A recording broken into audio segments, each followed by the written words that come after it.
Oh, it is a beautiful day for football in Indianapolis, Indiana. Good thing they got an indoor stadium, right? Oh, let's get a look here. 23 degrees, feels like 14. That's football weather, man. It should be snowing at Lucas Oil. They should just let the cold inside. Connor O'Gara is there in Indy, and he is here with us on halftime, too. National senior columnist, Saturday Down South. Connor, are you already indoors? Because I wouldn't want to be outdoors in Indianapolis today. Yeah, believe it or not, I decided not to do this segment from like a random truck stop or gas station. I elected for the indoors, where it is warmer than 23 degrees, and that's the good news for tonight. Is that they have this roof, and it's going to be closed, and nobody's going to have to deal with the cold after they walk into the stadium. And probably going to have the AC on a little bit in there, I would assume. But it's going to be great. I'm so fired up. I really couldn't get a full night's rest just thinking about tomorrow and today, I guess now, the magnitude of what awaits us in Indianapolis tonight. I saw you had mentioned that there were more Georgia fans, noticeably more Georgia fans than Alabama fans. I've seen other people tweeting that they're barking at the baggage claim and everything like that. I wonder when you look into the eyes of a Georgia football fan right now, which I'm sure you've been doing now for the last couple of days, do you see fear or do you see confidence as to what could happen today? Because look, Alabama could lose, be like, look at all these natties we've won recently, and we might get one next year. For Georgia, look, I remember what it used to be like to chant 1940 at the New York Rangers before they finally won a Stanley Cup. I mean, that's what Georgia fans are dealing with. So what do you see when you look at them? I see desperation.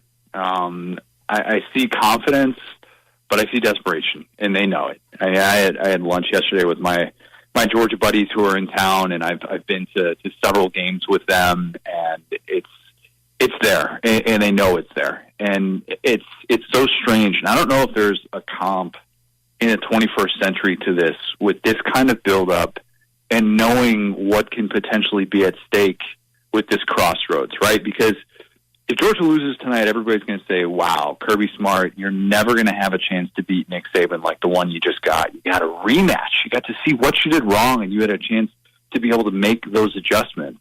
So we'll look at that. And then on the flip side, we'll also look at this if Georgia wins in a totally different way, and we'll say, wow, is Georgia about to be the team of the 2020s? Because that was the only thing holding Kirby Smart back from getting to that point. I mean, the guy is 57-6 against all non-Nick Saban teams in the last 5 years. Like, he is capable of owning the sport. It's just getting over that hump. And tonight we get to find out what side of the coin ultimately Georgia's going to fall on. I remember feeling exactly the same way as you're describing Georgia fans. Anytime the Pittsburgh Steelers played against Tom Brady and the Patriots in the playoffs, it's just because, well, you kind of knew it was going to happen. Didn't matter what field it was on. You knew they were going to get out to a big lead and they were going to crush your heart. And Tom Brady and Nick Saban, to be quite honest, these dudes belong in the same sentence because there's a level of intimidation that name just sends in to, I think, the opponent's mind and their fan base's mind at the same time. It's, they keep saying it's not mental. It's not mental.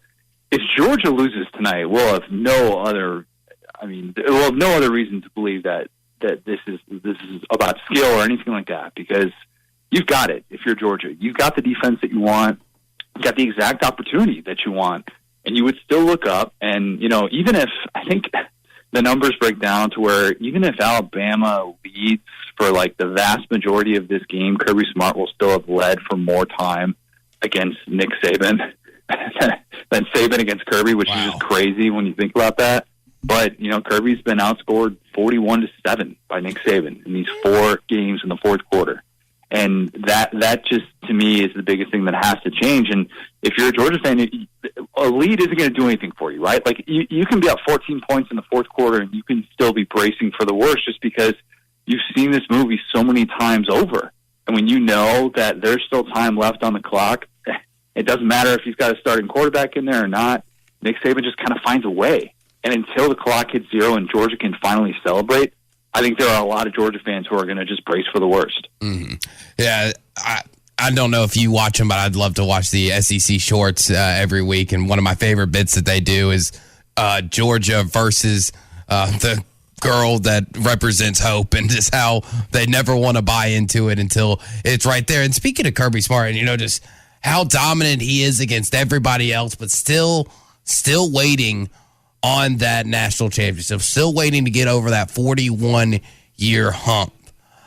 If not now, when? And also, how much longer until maybe you start to see some type of treatment for Kirby Smart, kind of some attitudes around Kirby Smart, like you saw with Mark Rich at Georgia?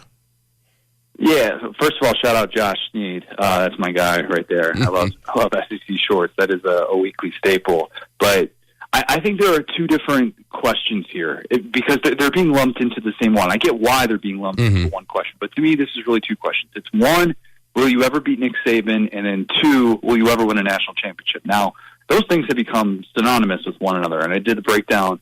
Like every national champion since 2006, with the exception of 2013 Florida State, has had to beat Alabama in the season in which they won a national championship. Wow.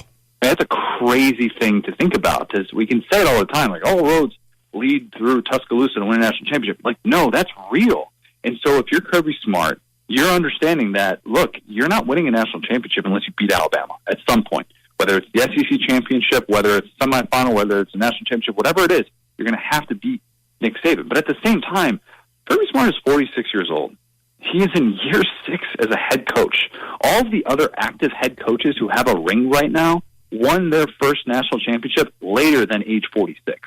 So to sit here and say that Kirby Smart can never win a national championship if it doesn't happen this year, in my opinion, that's premature, especially when you consider the talent that he obviously is going to continue to bring in.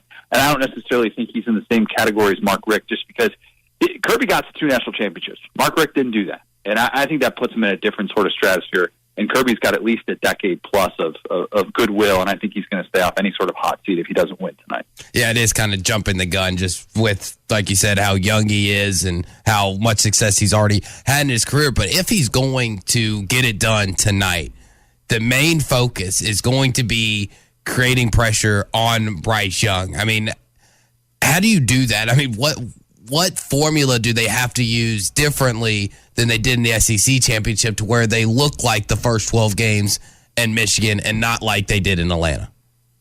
Well, their game plan in those other games was different. They didn't have to send that extra help because they could get home with 4 guys, and it's different against Alabama. And if Alabama's going to play like it did up front on the offensive line, the way that it did in the SEC championship, then you got to be like, all right, we're going to send 5 and 6 guys. And if that means leaving our defensive backs on an island, then so be it. You'll take that chance knowing that Alabama doesn't have John Mechie this time around. And yeah, Jameson Williams, you can't let him beat you, obviously. But at the same time, it's also like, well, if Bryce Young has all day to throw, we saw in the SEC championship, Georgia can put their 2 best defensive backs on Jameson Williams, and he can still go over the top and beat them as long as Bryce Young has time. That's the thing that has to change. The fact that Georgia did not get a single sack in the SEC championship is mind-blowing. When you see their pressure, you see the way that they get after quarterbacks. That has to be the biggest thing that changes, even more so than Stetson Bennett. I know that's the popular topic of conversation,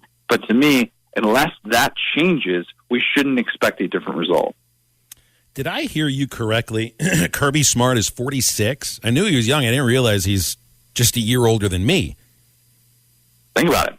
Isn't that crazy? It is crazy. We talk about Kirby like he's like 55. I look back on this, Connor. So at age 46, Nick Saban lost to Washington in the 1997 Aloha Classic. He was coaching Michigan State. He had not even yet had a team finish in the top 25. A lot can happen between the age of 46 and whatever happens next. So you can't give up on Kirby no matter what. Exactly. And look, I mean, who could forget the Aloha Classic of '97? I mean, it is an unbelievable game that, I mean, everybody's got the tape, whatever you go watch on YouTube. Look, that's to me the problem I'm going to have. Like, I'm pretty mad at that if Georgia loses tonight. I just think that's just so ridiculous. And, we just get so caught up in this, it's never going to happen. I'd be more willing to say, look, maybe Kirby's just never going to beat Saban. But at the same time, while I do continue to say that Nick Saban is going to coach until the robots come and get us all, I do still think that there is a path to a national championship for Kirby Smart at Georgia if it doesn't happen tonight.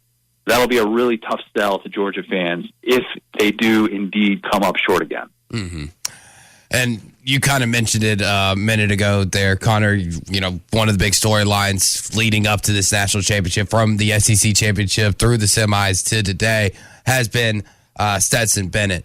And, kind of where he belongs, whether it's on the field or holding a clipboard for JT Daniels. And obviously Kirby's going to roll with his guy, because why not? I mean, the dude's 12-1 or 13-1 now this year, so you got to roll with him. But how long of a leash do you think Kirby's going to give Stetson Bennett? If he starts out not too well, doesn't perform, could we see JT Daniels by the second quarter, third quarter, or a last ditch effort in the fourth? I think it would have to be something like a 17-0 lead at halftime, in which you would say Stetson has made multiple mistakes that have really been costly. Maybe it's a pick six or something like that, something that really kind of shot Georgia in the foot. Mm-hmm. That would be the only way in which I think you would see JT Daniels. I think Kirby he's showed us his hand time and time again. I mean, think about this. Think about how dominant Georgia has been over the course of the last 3 months, with the exception of the SEC championship. JT Daniels, I know he's banged up for part of that, but he only has 11 pass attempts against FBS competition since September. I mean, that's it. Wow. So this belief that JT Daniels can come in here and save the day, a la 2017 Tua Tagovailoa, I think is a bit ambitious. And I think that we've already seen Kirby say, look, Stetson's my guy, and I trust him, and I'm going all in with him. I think he can win us a national championship. I think it would really have to get ugly, and I think it would have to get ugly in a hurry for Kirby to change course and bring in JT Daniels. I remember his first start of the year was against Arkansas. Got that right. Connor, enjoy the game, man, and staying warm up there in Indianapolis. I know it's a place close to your heart, so hope you do make it back home to Orlando. BetOnline has you covered for all the holiday season. More props, odds, and lines than ever before. BetOnline remains your #1 spot for all sports action. Head to our new updated desktop or mobile website to sign up today and receive your 50% welcome bonus with the promo code BELIEVE to receive your bonus. That's BLEAV to receive your bonus. And it's not just football. BetOnline has pro and college hoops, NHL, boxing, UFC, even your favorite Vegas casino games. Don't wait to take advantage of all these amazing offers available for the 2021 season. BetOnline is the fastest and easiest way to bet on all your favorite sports.